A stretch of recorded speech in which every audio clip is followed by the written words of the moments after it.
Are you ready? Let it bounce.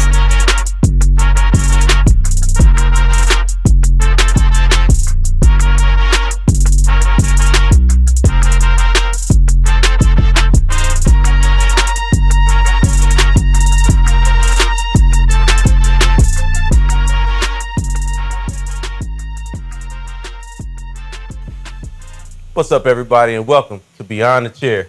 I'm your host, T-Rock. And I'm DJ, co-host. We're not going to dilly-dally. We're going to get right into it. Today, we got a legend sitting down with us talking everything from celebrities to charity work and everything in between, man. I'm talking about my boy, Vincent Castile, a.k.a. Celebrity Barber VC.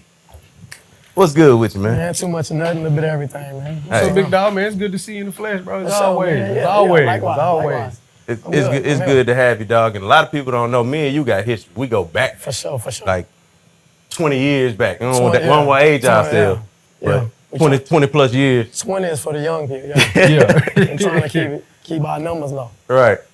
So, So, them grades showing, though. You know, yeah, them grades showing. Yeah, They showing. premature, They showing, premature. baby. hey, that ain't nothing but a little wisdom. Ain't nothing but a little Man, That's wisdom. what it is. It's I'll very take it. wise. I'll take it. Very wise. Hey. So you like I said, you're a legend in the game, man. And for those who don't know who this man is, I don't know what Rocky been hiding under, but Hey. we were just talking about it earlier, man. And one of my coworkers said that's the dude that inspired me to pick my clippers up. So we talking Yeah. real stats here. You about to You know cut what I'm right saying? now. Yeah, we talking real stats here. So man, what made you get started, bro? What made you pick the clippers up? Man, to be honest, man, my grandmother. My grandmother, she was, I like to tell that story. Like my grandfather drove 18-wheelers, and then my mom started driving trucks after my grandfather. Then my grandmother did hair, and they used to drop me off at the shop with her behind the, little shop behind the house, Okay. and drop me off while she babysit me while everybody go to work and stuff like that. You know what I'm saying? So Okay. it was kind of like me picking up the clippers. You know, you're supposed to get in trouble when you do that. Right. I don't put that down. But she ain't never tapped me. You know what I'm saying? She never spanked me or nothing. Recognize you had a gift. Yeah, I guess It's so. probably because you ain't cut a She hole had in the 4 middle of your years. head either. Nah, shit, I guess she ain't let me do that. Or maybe she let Right. me do it a whole bunch. Then. Yeah, And I just learned from making the mistakes. That's what's up, man. You got anybody that besides your grandmother that kind of guided you along the way, that kind of showed you some of the things when you first got started. Like, hey man, you might want to approach it from this or from anybody offer that From kind of that way? guidance. Yeah. Well, I definitely learned from some of my, my peers and stuff like that. What to do, what not to do. Right. Absolutely. As far as in the game, I had some guys that I went to barber school with that I kind of wanted to be up under and get their skills, kind of grab everybody's skills, from every which way and try to put my own stuff together. So like Sterling, Sterling, Wendell, I know you know them guys. Another one was Dre. Dre had that first chair in the barbershop, in the school. Right. These some of the guys you got your first inspiration from? Yeah, pretty much. I mean, if you want to take it back even further, I want to say some of my dudes in the neighborhood, man. Me and this dude named Philip Hayes, we was cutting the neighborhood in high school. Yeah. So we kind of went back and forth. Some of the guys went to him, some of the guys went to me. Okay. And we just kind of switched up. Okay. I guess we had a pretty big clientele to have as many friends as we did. Sometimes you don't even know you got it like We that. didn't, yeah. I kind of started the same way. I cut my own hair, and then eventually somebody was like, "Man, who cut your hair?" I was like, Yeah. "Beat." Yeah. Come to the house after school, bring a couple dollars with you. I actually used to get in trouble, man, because everybody used to come to my mama's house, shoot hoop on the goal outside on the park, in the garage. And then this just started to get too many people coming through. That was the trouble. Too many my mom people. was like, too many yeah. people You were running a there. trap many in the people. neighborhood. My mom was like, hey, man, stop telling all these niggas come to my house. My mom did You know me the what I'm same way. She was like, you got clippers. I know Yeah. you doing your thing, but I don't want nobody in my house. my I house. don't want nobody in my house. You Because can't I come in my house. You can't Yeah. come here. So just like that. I started off in my room. Okay. So my boys, when I first started off slow, they You was couldn't coming have in the room? In my room. No better, man. You know what I'm saying? Get it how you my live. homies, those were the ones that would allow to come in the house. Right. So they would come to the house, and then my mom, she started seeing too many people come in the house, in and out the house. Yeah. So she was like, y'all take that outside. And then we went under the carport, grabbed my dad's speaker, Yeah. put it on the carport while the rest of them, shot ball. It was hard cutting their hair after they Sweating? Boy, I'm trying to tell you, Oh man. my They goodness, sweating. bro! I'm trying Like to tell you, We bro. got it done though. that's Yeah. the worst We got it done. conditions to cut hair in. Boy, come in, Sweat. he done left the cord sweating. I'm It's talking about the sticking edge to it. is sliding. Yeah. It ain't nothing crispy. Yeah. No, I mean, at it's all. crispy, depending on how sharp your Yeah. clippers is, but whatever the case Yeah. may be. But Yeah. one Speaking of slide, one crispy. slide, Yeah, right? that's Crispy. why I got to, Speaking what of I'm saying? crispy, we got to add my man's tagline: extra crispy, but not burnt. Extra crispy, not burnt, Extra baby. not crispy, burnt. not burnt. Extra crispy yeah. with a K. Crispy with a K. So- Hashtag. That's what's up, bro. DJ, I'm gonna shoot this next question over to you, man. I got it. So from the point when you first started cutting hair Okay. to where you at now, how long was that train? I can't even give you that because that's too much. That's a long. Yeah. What was the? I got an answer what for got that. you from here, from the beginning part when you ever first picked up a pair of clippers to where you at now? So, I actually. How did you get to become? And I don't mean to cut you off. Yeah, here. no, you're How good. did you get to become the celebrity barber, the VC Right. celebrity I'll get to barber, that too. the guy? This So we gonna is this start the at this- man, this the Yeah. legend right here we talking to right now. So we're going to start at this end of the spectrum. Right. When I was like 11, you know, with my grandmother, you know, getting babysitted. And I just started cutting my high school guys. I mean, my middle school friends and my high school guys, and moved over to college, started cutting them. Then after college, then, you know, that's when I was getting in trouble at the house. You know what I'm saying? And my mom was like, you know, she called my grandmother one day and she was like, hey, you got too many people coming to the house. Yeah. I didn't know anything about barber school at the time. So Okay. my grandmother told my mom, like, just send him to barber school. Mm. So after, you know, I worked at Kroger's, you know, I worked at Marshall's a little bit, 2 little part-time jobs. But when they sent me to barber school, that's when it really kicked off. So shout out to 30 years in the game. Like, September 7th that just passed made 30 years, so I'm blessed. Congratulations. I'm like, to that's do a that, blessing, have bro. that, That's yeah. a blessing. That's a blessing. So that's that other end of the spectrum, though, right? So as I progressed and went through college, I was cutting, you know, the basketball team. I was cutting my high school basketball team, traveling with them, and that's how I kind of all my ideas would come to me as I grow. I always tell people when they're growing up, like, you know, watch your path. It's gonna be able to tell your story later on. So, college, went to barber school. My first year out, I don't want to jump in front of any of the questions or whatever, but No, you good. Good. after college, I used to go back and forth to Louisiana since I went to high school here, you know, too as well. I used to go back home, back and forth. What's home? Louisiana, Lafayette. Lafayette, Louisiana. You know what I'm talking Yeah, about? hey. So that's funny how we say Texas stuff from Right. Louisiana Right. and Louisiana say. But I used to go back home. I used to go back home and kick it with my cousin Bijo. Brandon, he played football, you know, committed to La Tech at Shout first, out you know, Bijo. Brandon, Bijo. Okay. And then he ended up getting transferred to McNeese State. Him and, you know, his boys, they won championship at McNeese too. But he was roommates with Kavika Pittman. So Kavika Pittman Shout out was Big P. drafted in with the Cowboys in '97. Okay. So I'm a youngster, so I'm Okay. I'm learning right now. where you at? Tell me where you at since you count numbers. on me. 37. I'm 37. Okay, now. okay. You know, I'm young. I ain't gonna put you at that. So, look, So yeah, so 37. he was roommates with Kavika, and Kavika got drafted by the Cowboys '96, '97. Okay. And because, you know, they knew me from going back and kicking it with them in Louisiana, when he came to Dallas, I actually latched on to him, and my cousin B. Joe wasn't even here yet. But I was trying to get him to move, come up and mess with us. But yeah, when Kavika got drafted, I started messing with him because I knew him back home or whatever. So I asked him, like, hey man, you know, ask some of the fellas if I can come in the locker room and cut hair. So he had to go ask the big dogs like Darren Woodson, Mike Irvin, and Emmitt Smith if I can come in there and cut. And then they didn't have to too much ask Jerry. They asked the players. Yeah. So once the players got the okay, then they was all right with me, you know what I mean, coming through. As a young barber growing up right now, what advice would you give to them just to become a successful barber or a better barber than what they are now? Because you know, it's saturated right now. It's overly saturated, and everybody think this is, you know, we just, you know, throw that thing in the microwave, and I'm gonna come out great. Yeah. No. What advice would you give to the young inspirational barbers that has the determination to become a better barber, not just for, you know, social media, not just for the cameras and the pictures and what they think they're gonna receive after doing it, like because some of these kids think they just gonna, you know, I got my license, I can charge $120. Yeah, I know, right? You know what I'm saying? Like I can do that. I'm here now.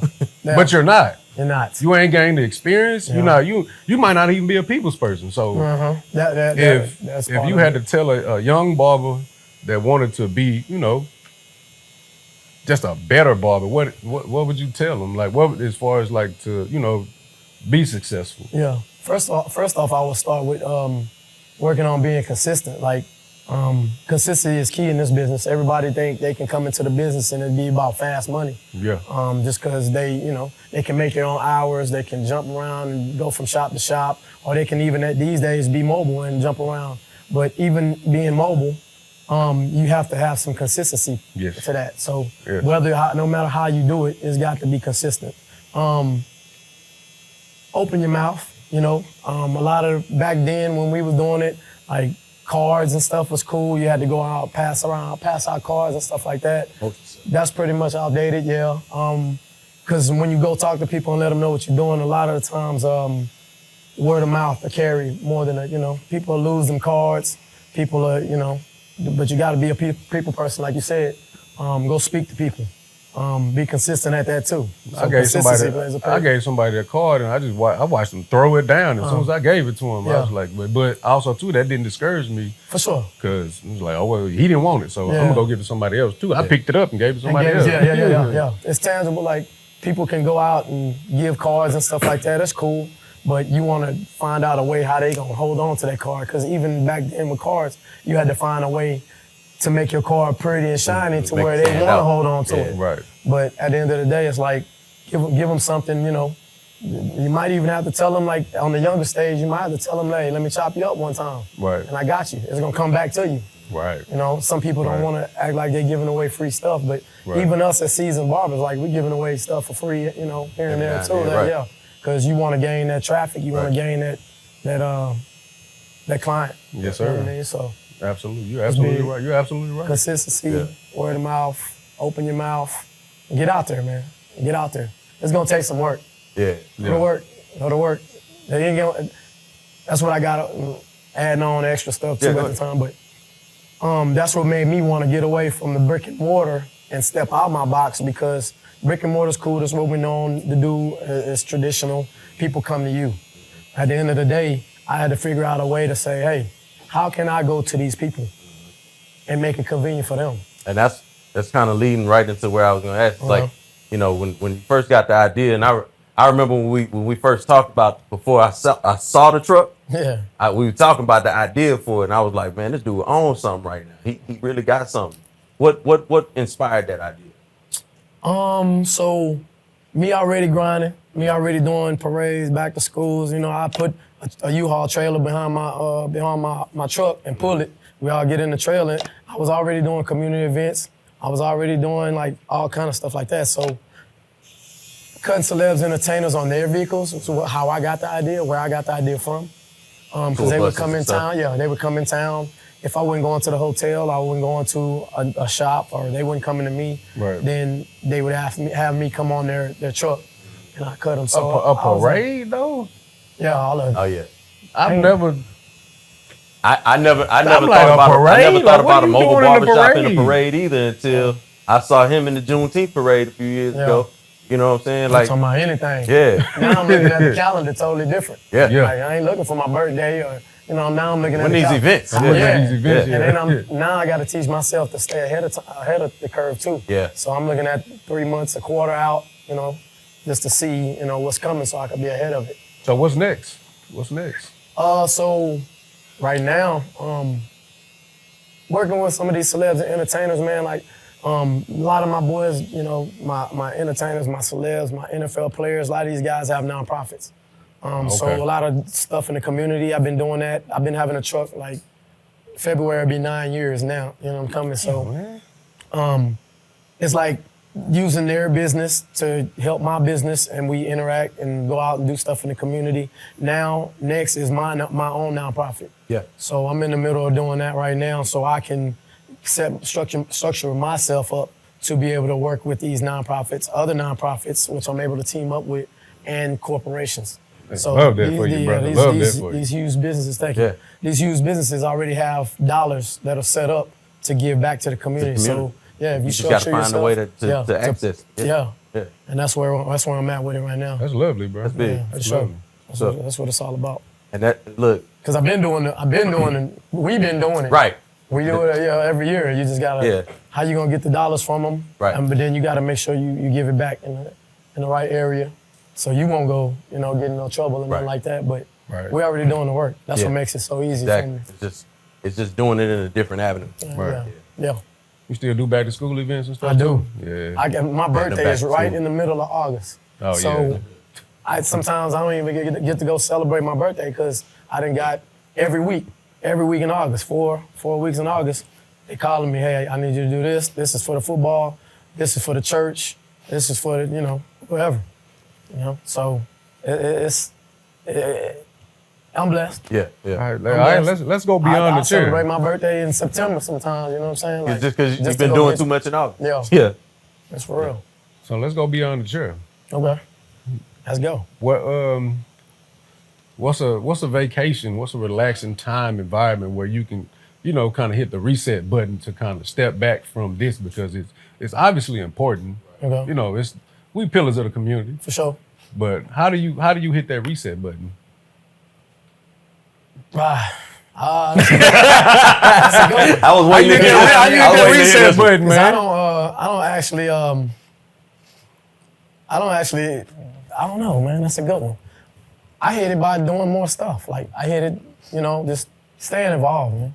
Yeah. Staying involved. Because every time I do an event, here come another. Like, I can't stop. Right. It kind of give you a recharge a little bit too, man. When you're doing, especially when you're doing something good for other people. That's what I was talking about. Like, when you're doing something for other people, man, even if you dog tired, it give you a little recharge. It do. Because you reap the rewards on the backside, like, good job, come do this, come do another one, and they just keep you going. They be like, when do you sleep? Like, I don't know. When I can? Yeah, I guess. And giving is, I'm not, because I give a lot myself, but I'm not looking for no reward after that, or something that gave me a little clarification. Like, oh, you should be getting this back. I'm not even thinking about it. You don't even do it just for what you're gonna get back out of it. No, I'm not. That's not my priority for giving. And that's what makes it feel so good. Yeah, and I give because that's what they call giving with a closed hand. Closed fist. Closed fist. Giving with a closed fist. That's exactly. So we also got to talk Mavericks. Now you didn't cut. I remember working in the shop back in the day.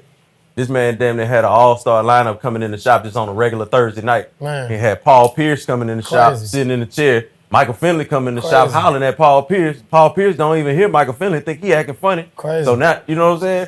So talk to me about how'd you get linked up with the Mavs back in the day? I went out to the club. I already sold the year I started cutting the Cowboys. The following year was when I met Mike Finley. So 97, 98 for Mike. I think he got drafted by Phoenix, but traded in the draft to Dallas. Mm-hmm. So actually met him out, bro. Mm-hmm. Getting out, moving around and stuff like that. Met him out and told him what I did. We locked in. He started sending all the visiting teams. His hometown guys when they would come in. Chicago guys. So all the Chicago guys, he started sending them, and they were like Juwan Howard, Corey Maggette. You just got a whole lineup of Chicago dudes. Like, so when they would come in, then the visiting teams, when they would come to the Crescent Hotel downtown, they would come in. I go to the hotel to cut them. Get them Moxies. Then it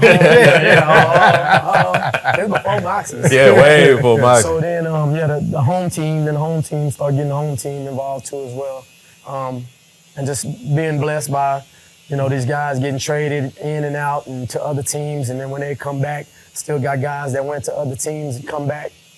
and still holler at me. Yeah. And then refer that to the other guys on the other team guys. when they would come here. Yeah. You know, and we did All-Star That Weekend. good old-fashioned Super word of Bowls. mouth right there. Yeah, Good that's right, old-fashioned that's word of mouth, man. Hey, and That's it. that word of mouth don't always just stay to you either, because No. sometimes that word of mouth It carry. can allow you to be a blessing to other folks. Yeah. This dude helped me meet Prince, man. Yeah, yeah, You know what I'm saying? Oh, Like, yeah. and I for heard. me, Yeah, I heard for me, it was a surreal moment because I wasn't even at first. I wasn't even that excited about meeting Prince. You remember when you first got that phone call in the shop and was like, "Hey man, I just got a phone call to go cut half of Prince in his band." Yeah. I said, "Dog, his drummer is one of my favorite drummers, John Blackwell. Man, let me roll with you." Yeah. And So- we did. And the rest is history. And we How did. how did that come about? Shoot, just network again. So across the shop from where we used to work, y'all know T-Rock used to work. We used to work in the same Yes, shop sir. for almost 10 years too. So Shout out Ebony for you. I go and get a shout out Ebony for you. Hey, let's go, let's You know what I'm go. Slash Hands of Glory, whatever. But the radio station was across the street at Valley View Mall. Yeah. So those A&Rs and stuff like that, they will refer people to me in the radio station. Shout out to Action Jackson. Yep. Everybody grew up a little bit and moved from one station to the next. Yeah. Action Jackson, Vita Loca, all of them, like they were right across the street. So Yeah. it was kind of convenient for them. So when they brought those artists in town, they just tell them come across the street, that barbershop. All Right.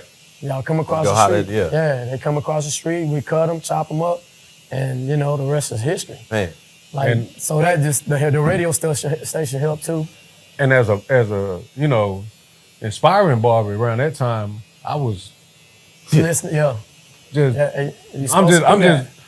I'm like, and mind you, I've never been to the shop before. Mm-hmm. And then I finally drove back. I drove by it and just looked at it. I was like, that's where it Yeah, said. that's that block. But I didn't know because you know I'm from Dallas, so I'm from Okay. Oak Cliff, so I Okay. grew up on the other side of town. Yeah. And then I'm driving by, I'm like, where is this glory of hands? Where are the glorious hands? Before that though, that Ebony for you But had that I North just- Dallas that's how corridor it on lock, started. boy. And for me, Sorry. also too, being a Cowboy fan, a Mav fan, a sports fanatic, Yeah.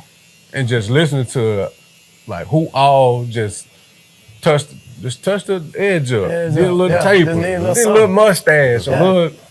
That's inspiring for me because I'm just like, bro, I want to be in there cutting some celebrities' heads too. yeah. I Right. want to.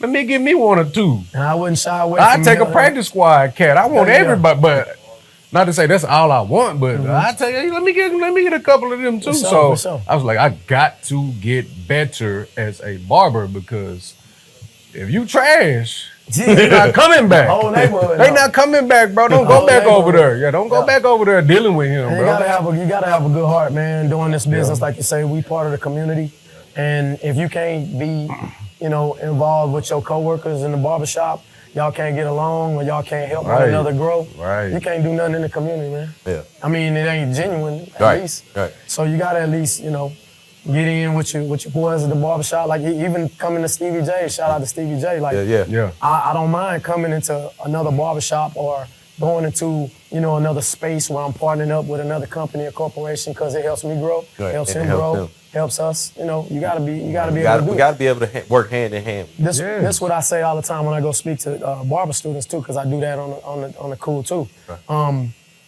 I let it be known that when let me say Right. when they go to school, you know, with their name, they cut one color. They leave the school with the name on it and go to the salon with the name on it, same name. Right? When we come out of school, we automatically get taught that, hey, we got to compete against each other. Right. We got to go to a hair battle. Right. We got to do a competition. We got to compete against each other. So Right. naturally, when we try to get a business or something together, that ain't what we're trying to do. Yeah. That ain't what they want to do. Because the first line of thought is competition. Yeah. Right. competition. It's always. But also, it's just not, look, Yeah. I know how to, you know, put the steam gel on somebody's mustache and line it up real tight. But it's like, hey, I got advice for you. Put the hot towel on that thing first. Yeah. Yeah. Then put the gel on it, or whatever the Elaborate. case might be. Yeah. I got something that I can teach you, Yeah. but everybody not willing to learn from No, each really, other. yeah. It's like, bro, you think you better than me because you doing it. No, it's not. That's not the case. I love doing this stuff so I can pass something down. For sure. I'm not I'm not looking at the younger generation like, oh, y'all Like think you're beneath me. y'all think differently from me, Yeah. so you're different. Like, nah, we doing the same. Our accomplishments and all our goals they align. For sure. Like we all trying to make each other better. Yeah. That's what it's that's the about. way I think. That's what it's about. And so that leads me to my last question is about legacy. Okay. Right? So when it comes to you, everything, you know, like you said, we all seasoned, all three of us seasoned barbers. For sure. But when it comes to you, what's the legacy you most proud of in your career? Dang, 30 years, bro. I go back to having clientele. When I sit back and think about my clientele, I'm like, I've been in it so long, like I'm cutting like third generations. You know what I mean? Yeah. Like I cut the dad, I cut the son, and now the son got a son. Man, you can't. It's a lot of businesses, a lot of companies and jobs don't get to like see and do stuff like that. Like you touching generations of people. Yeah. And that speaks volumes to me, setting a legacy to where the dad can tell his son about me, and his son can tell his son about me, and then his son tell his son about, and it's like, it just keeps going. Yeah. Like, and if you did something worth doing, like, or you got the right heart, like, it'll always come back to you. Always, lay it down. And then what you said earlier, that's a compliment for consistency. Yeah. That's So the a end compliment, goal. yeah. In for our consistency. job, in our profession, like that's like damn near one of the major things that we do, because we see generations and generations of people. If you stick around long enough, you just go, and you influence. Yeah. Like you said, you're influential. Yeah. And that's the big takeaway to me. So if I do what's right, then I can always people will pick up from me. People will, hey VC, let me see your hair. Let me take your hair. Let me see. You want to rock what I rock? Right, You know what I'm right. saying? Like, cool. I mean, that's a good feeling. Yeah. That's a good feeling. That's what's up. Well, man, hey, listen. Man himself, VC, Celebrity Barber, giving us all the game on what got him here. That's a piece of it. Just a little bit. But man, we appreciate you coming by, bro. Thank you. I For sure. definitely Appreciate you appreciate you. Hey, we gotta do a part 2, man. Yeah. definitely gotta do a part. We always We open gotta for do a that. part 2, man. We got movies. We got all that. Look. Like, we got a whole bunch of stuff. His phone ringing already, so Hey, they watching me on TV. Yeah. They watching us, man. yeah. This is the guy. Hey, Yeah, Hey, man. Thank you, bro. I appreciate. Hey, more importantly, I appreciate your time, because you could have been somewhere else doing something. Yeah, else, no, I'm man. gonna come give it back. That's The what time all is you gotta do. the time Come is give it most back, important man. to me. You ain't gonna get no more if you don't give it. Right. and for personal reasons, we family. I definitely For sure, appreciate yeah. you. For sure. You know that. So Off top. Let it bounce.